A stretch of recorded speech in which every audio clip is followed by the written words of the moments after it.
How to change Signal SMS messaging app as your default messaging app. And this is for Samsung phones with Android 13 or 14. This here is a Galaxy A54 with Android 14.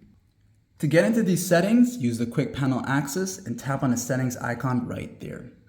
Once in here now, you'll want to go down to where it says apps or use the search settings and type in default apps. So go down until you see apps if you feel lazy to type. Once you're here now, you will see choose default apps right there, okay? And as you enter into it, you'll look for the one that says SMS app. Upon entering here, if you have the Signal app installed on your phone, you should see it there, and when you tap on it, it will allow you to switch over to it. In some cases, some phone models may require you to restart your phone, but once you have it there and restart it, you should be good to go. Like and sub.